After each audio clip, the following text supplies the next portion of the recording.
di pengadilan itu adalah yudek fakti, melihat fakta-fakta persidangan. Barulah di situ menimbulkan keyakinan hakim.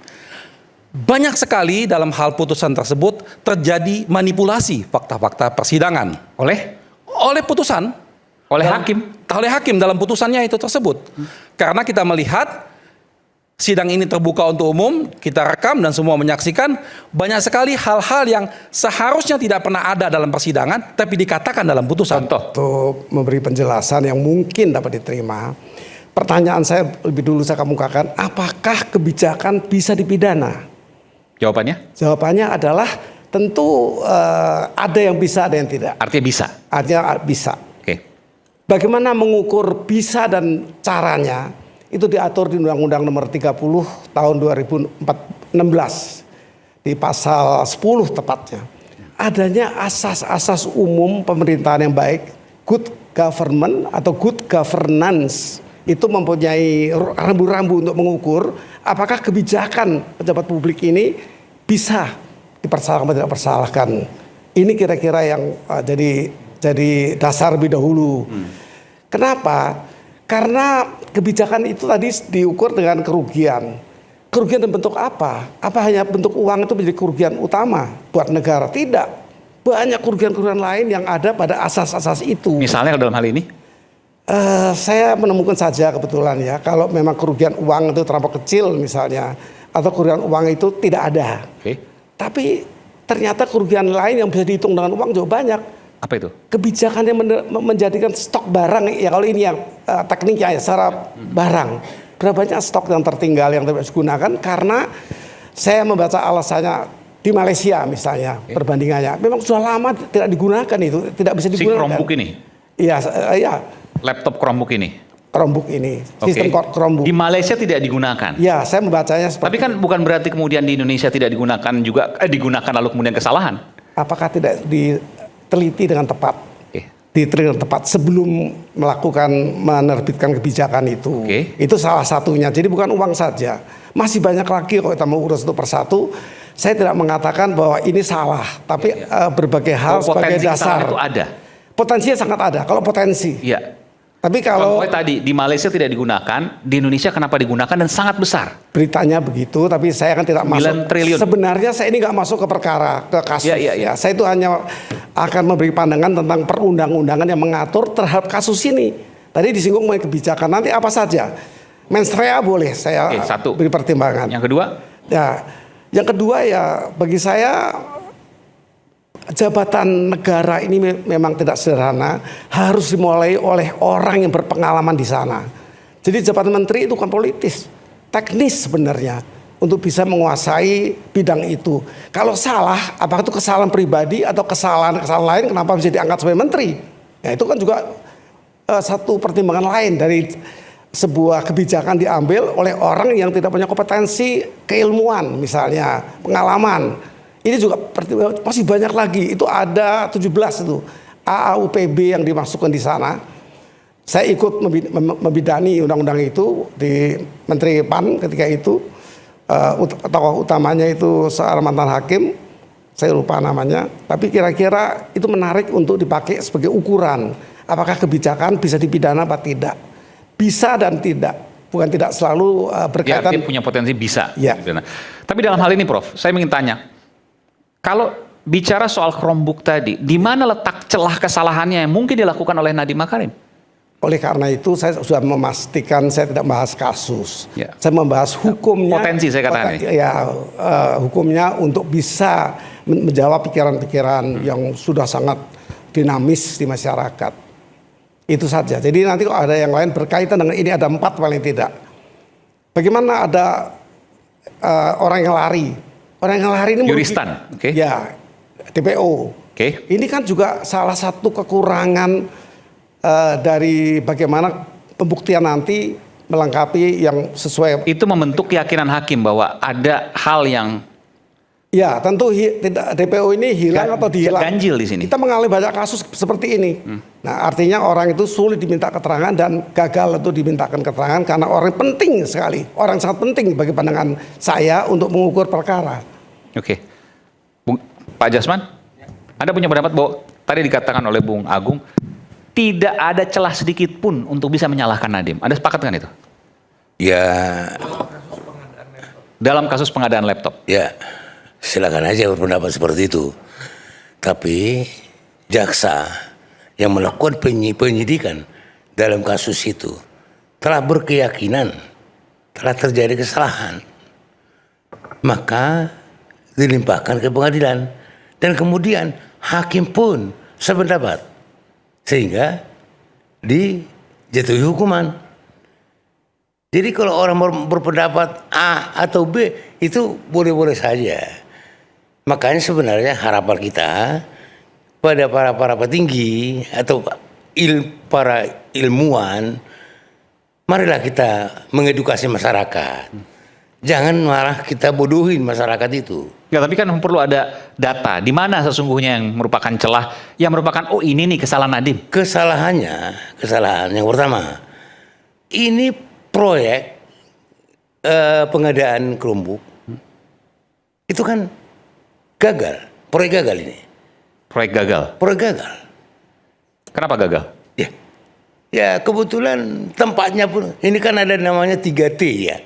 Daerah 3T, 3T, ya. terluar, Ya terluar. Nah, Ya. itu tidak bisa digunakan ini barang ini di daerah Papua sana. 3T nggak bisa. Iya, itu makanya itulah dasarnya jaksa mengajukan itu sebagai tindak pidana korupsi. Oke, sebentar situ dulu. Anda mau jawab soal itu? Kesalahan pengadaan, Chromebook-nya salah sasaran. Mau di 3T nggak bisa digunakan di sana. Itu kurang tepat. Karena pada fakta persidangan kami menghadirkan guru-guru yang dari Papua mengatakan bisa dipakai. Gitu. Tapi begini, dalam kasusnya Nadiem ini ada dua dakwaan. Dakwaan primer dan dakwaan subsidiar. Dalam dakwaan primer Nadiem dibebaskan. Tidak terbukti. Namun dalam dakwaan subsidiar menurut hakim, 4 hakim ini menyatakan terbukti. Tentunya sebagai bagian dari penegak hukum, karena advokat juga adalah penegak hukum, kita menghargai putusan tersebut.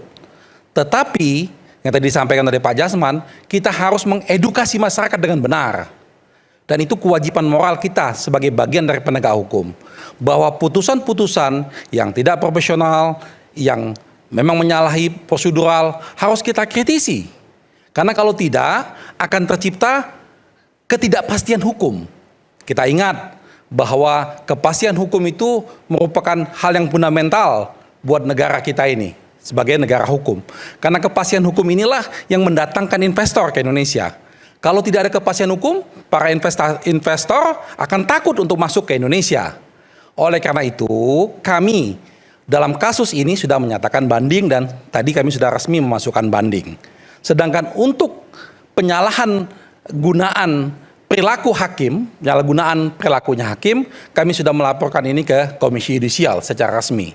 Di situ kami sampaikan bahwa hakim ini dalam membuat putusan ada banyak hal yang dia melanggar proseduralnya. Misalnya, jangan lupa bahwa proses di pengadilan itu adalah yudek fakti, melihat fakta-fakta persidangan. Barulah di situ menimbulkan keyakinan hakim. Banyak sekali dalam hal putusan tersebut terjadi manipulasi fakta-fakta persidangan oleh putusan, Oleh hakim. oleh hakim dalam putusannya itu tersebut. Karena kita melihat sidang ini terbuka untuk umum, kita rekam dan semua menyaksikan, banyak sekali hal-hal yang seharusnya tidak pernah ada dalam persidangan tapi dikatakan dalam putusan. Misalnya contoh, hakim mengatakan bahwa tadi lembaga BPKP melakukan survei ke lapangan. Padahal si pemberi keterangan dari yang hadir auditor itu, dia tidak mengatakan itu. Dan memang faktanya tidak dilakukan survei ke lapangan. Justru sebaliknya, kamilah yang melakukan, menghadirkan dalam persidangan guru-guru se-Indonesia. Tadi menjawab apa yang dikatakan oleh Pak Jasman, bahwa Chromebook ini tidak berguna, salah. Chromebook ini terpakai dan berguna. Artinya kami hadirkan perwakilan dari Aceh, kami hadirkan perwakilan dari Papua, Indonesia Timur, Pulau Jawa, Pulau Sumatera, semua mengatakan dalam persidangan ini 100% terpakai. mengatakan 90%. Oke. 90% penggunaan Chromebook sesuai dengan yang diharapkan. Yang tidak sesuai apa alasannya? ada berbagai macam masalah-masalah teknis dan itu umum yang seperti itu terjadi. Tetapi ini juga banyak sekali salah pemahaman. Orang menganggap bahwa dengan di daerah 3T sama sekali Chromebook tidak terpakai, itu juga salah. Karena untuk di daerah 3T sudah ada Chromebook yang tidak perlu menggunakan internet. Dimasukkan program-program di sana dan program-program itu dipakai. Itulah kemarin kami dalam persidangan, ini fakta lagi persidangan, salah satu guru dari Papua mendemonstrasikan penggunaan Chromebook tanpa internet. Artinya Chromebook itu dapat digunakan. Nah, jadi hal-hal inilah yang kira-kira menjadi perhatian kita, bahwa saat ini kami sudah melakukan banding, tapi kami juga melakukan kritisasi terhadap putusan tersebut. Maksudnya kalau Chromebook nggak pakai internet artinya mengandalkan data internal. Iya, yang sudah dimasukkan dalam Chromebook tersebut. Oke. Dan itu dipakai. Dan sampai mungkin kalau kita bisa melihat rekaman-rekaman persidangan, ada beberapa guru yang sampai bahkan menjelaskan secara detail di persidangan bagaimana sekolah mereka jauh lebih maju setelah adanya Chromebook tersebut. Inilah hal-hal yang sama sekali diabaikan oleh putusan oleh majelis hakim. Tidak dimasukkan dalam pertimbangan. Itu yang kita sesalkan, kenapa hal-hal ini tidak dipertimbangkan sehingga dikatakan bahwa seakan-akan tidak berguna. Oke, baik. Bung Agustinus, Anda punya data yang berbeda soal ini? Ya, terima kasih. Pertama saya mau katakan bahwa kita pertama harus menghormati. Saya pribadi menghormati pembelaan dari kuasa hukum, menghormati kesediaan keluarga dan sebagainya. Tapi saat ini yang kita bicarakan adalah tentang fakta hukumnya. Dan produk yang sudah ada saat ini adalah putusan Pengadilan Negeri Jakarta Pusat, putusan 147. Itu adalah dokumen publik hasil dari pengadilan yang harus kita hormati. Jadi ada baiknya kita mengacu ke sana. Saya tidak akan terlalu banyak masuk ke dalam pokok perkara ya. Tapi nomor satu adalah apa sebenarnya kesalahan Nadiem di situ. Karena dalam putusan ini saya mengutip putusannya, karena dalam putusan disebutkan jenis kesalahannya Nadiem itu adalah kesalahan yang kategorinya paling berat, dolus directus.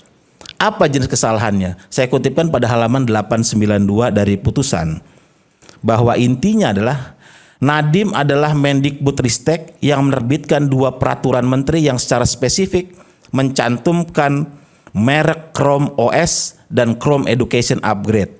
Keduanya adalah produk Google. Sementara di sisi lain PT Goto Tbk di mana Nadiem adalah pemegang sahamnya menerima investasi dari Google senilai 786,9 juta US dollar atau sekitar 11 triliun. Oke. Itu yang tercantum di dalam putusan. Kenapa? Artinya dalam putusan juga disebutkan bukan semata mempersalahkan kebijakan peraturan menterinya itu. Bukan. Yang dipersalahkan adalah ada rangkaian perbuatan, pengulangan, pola yang menggambarkan maksud dan tujuan di balik aturan itu. Jadi namanya mens rea itu, niat batin, sikap batin itu tergambar di situ. Di situ artinya apa? Bahwa ada investasi capital flow yang menguntungkan pengulangan perbuatan itu maksudnya dari rangkaian misalnya pengangkatan juristan yang staf khusus. Yang dianggap melanggar peraturan menteri tentang dia tidak boleh dia kan harusnya staf khusus itu hanya sebagai memberikan konsultasi ya, memberikan rekomendasi tapi tidak boleh masuk ke dalam teknis. Kedua juga, nah ini yang paling penting mengenai konflik kepentingan. Konflik kepentingan ini yang jarang dibicarakan, bahwa artinya dianggap bahwa Nadiem tidak hanya berposisi sebagai menteri, tapi dia juga berposisi sebagai pemegang saham. Di Memang AKAP itu, PT AKAP. Baik di AKAP maupun di PT Gojek Indonesia. Oke. Ini adalah 2 entitas yang berbeda gitu. Konflik kepentingan ini yang jarang dibicarakan orang gitu. Konflik kepentingan bahkan Enggak, ini kan simpel. Kalau ada konflik kepentingan artinya ada yang diuntungkan. Perusahaan milik Nadiem diuntungkan dari ini. Iya, jadi begini, ini kan sering dinarasikan begini. Dinarasikan bahwa tidak ada aliran dana ke pribadi Nadiem. Ya. Memang betul. Faktanya memang tidak ada aliran dana pribadi ke Nadiem, tapi ingat dalam unsur pasal 3 menguntungkan diri sendiri atau orang lain atau korporasi. Nah, yang dikenakan kepada Nadiem ini adalah menguntungkan korporasi. Setiap orang yang dengan tujuan menguntungkan diri sendiri atau orang lain atau korporasi. Di mana menguntungkan korporasi di sini? Penerimaan investasi dari Google ke PT Akap, kemudian ke PT Gojek Indonesia. Yang kaitannya disebut oleh hakim sebagai rangkaian konsolidasi menjelang IPO.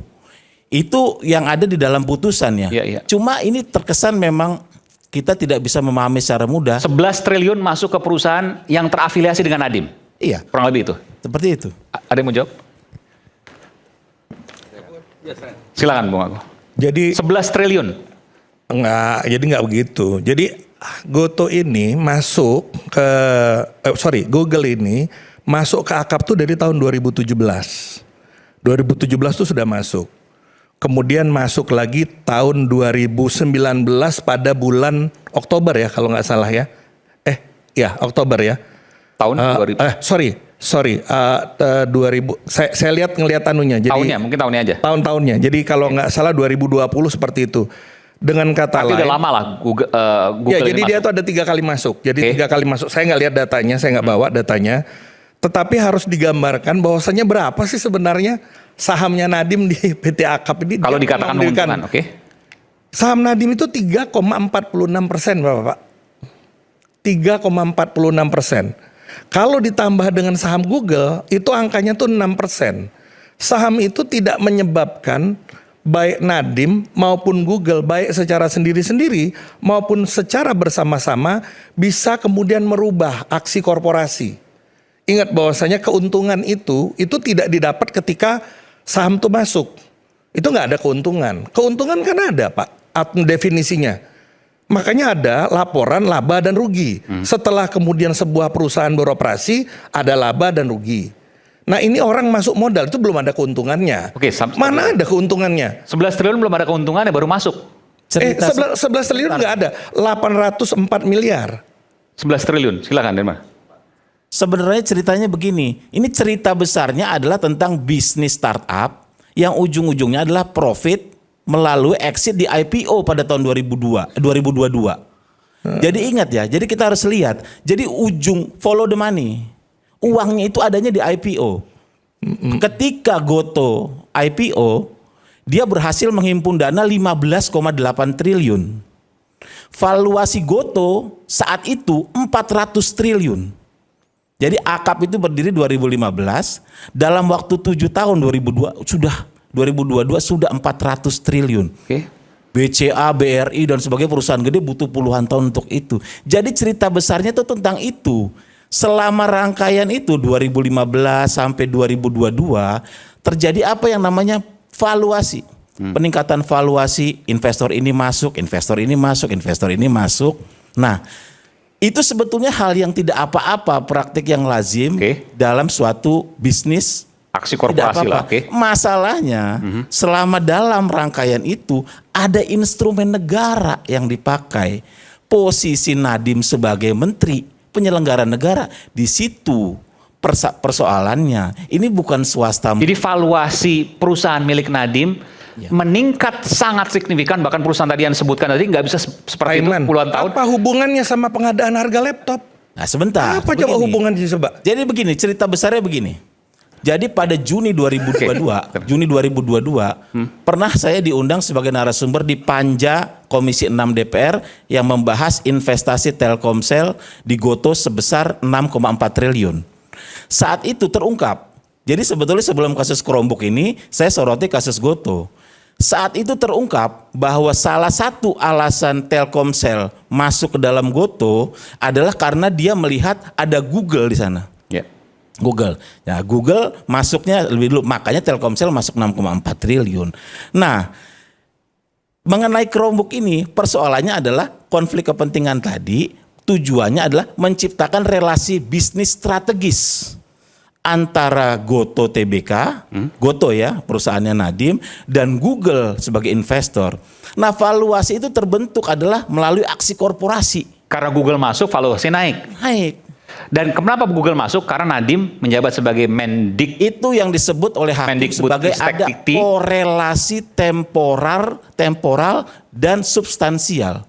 ada kaitan antara kronologi masuknya investasi Google dengan perbuatan Nadiem yang ujungnya adalah peraturan menteri yang mengunci spesifikasi Chromebook itu. Oke, jadi gini, ini saya koreksi kalau saya salah. Ini saya buat lebih simpel, lebih sederhana.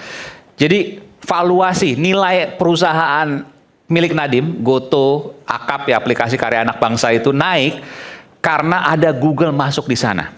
Kenapa Google masuk di sana? Karena Nadiem jadi menteri menggunakan jasa Google lewat Chromebook itu. Ya itu yang disebut ada korelasi temporal Saya pikir dan itu substansial. Salah ya, salah berpikirnya gini.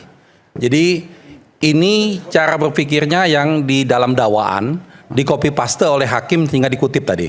Seperti itu. Di mana salahnya? Jadi begini. Google itu sudah lama sebagai pemegang saham di PT Akap ini. Ya, sudah lama. Mereka sejak dari 2017, lalu 2020 dan terakhir baru 2021. Ya. Ya. Nadiem ketika dia menjadi menteri, dia mengundurkan diri dari semua jabatannya di sana. Dia melepaskan diri. Ini sebelum Google menambah sahamnya. Nadiem sudah mengundurkan diri di sana. Ya. Lalu Nadiem itu hanya pemegang saham yang minoritas. Karena banyak sekali pemegang saham lainnya di sana. Karena TBK juga. Ya. Inilah yang sebetulnya menjadi benang yang terputus. Jadi seakan-akan ini akan asumsi momentum Nadiem setelah jadi menteri, lalu tidak lama setelah itu Google menambah sahamnya di sana, seakan-akan ada kepentingan di sana. Itu yang dimaksudkan itu. Nadiem itu ketika melepaskan semua kepentingan pada waktu jadi menteri, apakah sahamnya masih ada di sana? Ada pemegang saham minoritas. Dia pemegang saham. Ya artinya 3, tetap mendapat keuntungan kalau valuasi perusahaannya naik dong. Justru tadi sebaliknya, dengan masuknya saham dari tambahan, karena ini kan mereka melakukan IPO pada waktu itu, lalu mereka menambah sahamnya masing-masing. Nadiem malah menurun dari jumlah nilai sahamnya pada waktu itu. Nah, ini sama sekali tidak ada hubungannya dengan peristiwa, apalagi tadi masalah dia sebagai menteri pejabat negara. Proses aksi korporasi ini tidak ada hubungan sama sekali dengan ini. Makanya ketika hal ini ditanyakan kepada Google, kan gini ya, ini kan Nadiem didakwa menguntungkan kepentingan Google. Tapi pada faktanya Google tidak pernah diperiksa oleh penyidik. Ya, jangankan dijadikan tersangka, diperiksa pun tidak. Sampai akhir persidangan tidak ada. Pertanyaan sederhana, ketika valuasi perusahaan Nadiem yang sementara dilepaskan itu naik, apakah Nadiem mendapatkan keuntungan? Sama sekali tidak. Tapi kan masih ada saham di sana. Iya betul, sampai sekarang dia masih ada saham di sana. Artinya kalau valuasi karena pada waktu naik, IPO, ya pada waktu valuasi IPO, perusahaan naik, artinya dia mendapat keuntungan. Betul, nilainya itu menjadi naik pada waktu itu pas IPO, cuman di atas kertas. Setelah itu sekarang ini turun lagi. Sekarang turun lagi. Jadi ada tidak aturan pemegang saham itu tidak boleh jual pada saat IPO. Dia harus nunggu minimal 8 bulan. Setelah lewat 8 bulan sahamnya sudah jatuh lagi. Jadi begini, jadi pada saat kemudian jatuh lagi dibandingkan dengan pada saat dia naik. Jatuh Tapi ketika tadi sebutkan dibandingkan pada saat 2015, Anda mau mengatakan itu, Pak? Ini sudah sebentar. jatuh lagi. Ya, sekarang gini. Pertama kasusnya ini kan kasus pengadaan laptop. Ya. Kasus pengadaan laptop tuh disebut ada kerugian negara. Kerugian negaranya tidak ada. Proses pengadaannya tidak bermasalah. Nah sekarang mau dikatakan bahwasanya ini ada urusan Google. Saya tuh bertanya, urusan Google dalam pengadaan laptop ini kasusnya pengadaan laptop kan? Kalau urusan itu nanti masalah Goto itu kan kasus yang berbeda. Ya. Apakah kemudian Telkom kemudian melihat adanya Goto atau tidak? Kita akan bicara hal-hal yang berbeda. Sekarang kasusnya itu kita batasi dulu karena pengadaan laptop ini kan pengadaan laptop ya. Pengadaan laptop ini kan pakai LHA. Pakai laporan hasil audit kerugian negara yang membuktikan ada atau tidak kerugian negara, yang membuktikan ada atau tidak perbuatan melawan hukum. Yang itu tidak terjadi, kerugian negaranya nggak ada, perbuatan melawan hukumnya dalam fakta persidangan tidak disidangkan. Sebentar. Jadi nggak ada urusan sama valuasi. Itu kita bicara yang lain. Kalau itu persoalannya, maka kita akan bicara tidak ada sesuatu urusan yang dengan valuasi. Begini, nggak ada hubungan sama valuasi. Karena cuma 6%, Pak. Apa hubungan Gimana, 6% Boleh. dengan masalah valuasi? Sebentar, ini kita harus dengar klarifikasi dulu. Mengatakan bahwa Google sudah berinvestasi di Gojek sejak 2017 itu justru melemahkan argumen Kenapa? Pembela. Karena itu menunjukkan, jadi ketika Nadiem menjabat sebagai menteri dan menerbitkan peraturan menteri yang mengunci Chrome OS tadi, itu menunjukkan bahwa dia membuat kebijakan jelas-jelas yang menguntungkan mitra bisnisnya sendiri. Nah, ini harus diluruskan, masalah mengunci. Tidak ada yang mengunci. Chrome OS itu bukan merek laptop. Chrome OS itu adalah alat kendali yang digunakan untuk memantau agar laptop itu digunakan atau tidak. Tidak ada yang dikunci. Laptop boleh dari Lenovo, boleh dari Zirek, boleh dari siapa aja. Ini adalah kebijakannya. Kalau tidak ada itu bagaimana caranya memantau itu digunakan atau tidak digunakan? Chrome OS dan Chrome Update Education itu adalah produk Google. Tercantum, disebutkan di dalam peraturan menteri itu, 2 peraturan menteri loh. Dua peraturan menteri loh yang diterbitkan oleh Nadiem, disebutkan 7 kali Chrome itu. Apa itu bukan merek? Ini yang disebut mengunci spesifik. Kalau masalah mengunci itu begini, sama dengan kita ngomong Microsoft. Salah, bukan merek itu. Jadi Google tidak mengeluarkan laptop, itu salah lagi. Jadi gini ya, kalau fakta, kita tidak boleh bohongi fakta bahwa 2017 memang benar Google sudah investasi di sana. Ya, itu tidak bisa kita asumsikan karena ini fakta, ada tercatat di sana. Yang menunjukkan ini adalah kausalitasnya. Apakah dengan Google ada di sana, lalu ada kepentingan di sana? Menguntungkan. Perusahaan Nadiem gitu ya. Kalau begini, kalau Google diuntungkan dengan proses tadi Chromebook, ya semua pihak yang ikut dalam kegiatan di pemerintah pasti harus ada untung dong. Masa mereka nggak untung? Masalahnya keuntungannya ini keuntungan yang wajar tidak? Prosesnya benar tidak? Kan begitu. Nah, semua proses ini sederhana sebetulnya. Pada waktu itu terjadi kajian teknis dari bawah. Pilihannya 2. Setelah sekian banyak dilakukan kajian, pilihannya 2. Memilih Chrome OS atau memilih Windows pada waktu itu. Lalu Nadiem diusulkan oleh bawahnya bahwa kalau menggunakan Chrome OS jauh lebih hemat. Kalau dihitung-hitung menghemat sampai 3,6 triliun. Karena satu sekolah itu bisa sampai 50 juta. Chrome OS dari Google nih ya? Ya, dalam hal ini Google. Sehingga Nadiem memutuskan, go ahead, ambil yang murah. Bagaimana orang memutuskan produk yang lebih murah malah disalahkan. Bayangkan kalau dia memutuskan pada waktu itu justru yang mahal. Ini yang menjadi kekacauan di sini. Kalau pada waktu itu momentumnya pada waktu itu berdekatan, itu hanya asumsi yang sama sekali di persidangan nggak ada buktinya, sama sekali nggak ada. Satu hal lagi. Dan masalahnya banyak sekali pihak-pihak dalam hal ini proses ini tidak memahami tentang aksi korporasi, tentang saham, tentang investasi, sehingga nggak nyambung ngomongnya itu. Anda mau mengatakan Pak Agustinus nggak paham soal itu? Ada satu hal lagi, Pak Ari, soal kunci mengunci itu kalau kemudian dia diistilahkan mengunci Chrome, peraturan menteri sebelumnya mengunci Windows. Jadi aspek mengunci yang namanya aplikasi itu nggak jadi perbuatan melawan hukumnya. Sebelumnya Windows dikunci, tetapi aplikasi. Sekali lagi aplikasi, bukan laptopnya. Laptopnya terbuka. Itu karena yang buka yang namanya operating system Windows, ya cuman Windows. Yang bikin yang namanya operating system OS, ya cuman Chrome. Kenapa pakai itu? Karena ada pemantaunya. Itu yang dibutuhkan gitu loh. Bukan untuk mengunci. Sebenarnya itu tidak masalah. Karena apa? Karena tidak berdampak terhadap harga laptopnya. Nggak ada dampaknya. Jadi kalau dikatakan Chrome OS itu merek, itu bahaya. Silakan. Begini loh. Ini ada pernyataan yang perlu kita klarifikasi nih dari Pak Budi Sampurna gini. Bahwa katanya ketika Google masuk dan Nadiem terdilusi, itu justru membuat Nadiem itu rugi. Kan katanya seperti itu. Tidak benar seperti itu. Ada arus masuk, uang masuk, capital masuk, modal masuk, Nadiem jadi rugi. Mari kita lihat bagaimana uang 809 miliar itu masuk ke ekosistem perusahaan Nadiem. Ini yang akhirnya dijadikan uang pengganti ya? Iya. Bagaimana ada uang 809 miliar yang masuk ke dalam? Iya. PT Gojek Indonesia. Jadi dari PT AKAP, Aplikasi Karya Anak Bangsa. Apa kaitan dengan Google? Jadi pada tanggal 13 Oktober 2021 itu apa kaitan dari Google tuh? Sebentar, pada tanggal 13 kita jelaskan ini selepas jeda. Isu hangat kadang bikin penat, apalagi kalau tidak bisa mencerna dengan cermat. Jangan lupa secangkir kopi yang hangat dan nikmat untuk menemani kebersamaan dalam program Rakyat Bersuara. Saya Aiman Wicaksono, segera kembali. Tetaplah bersama kami di Rakyat Bersuara.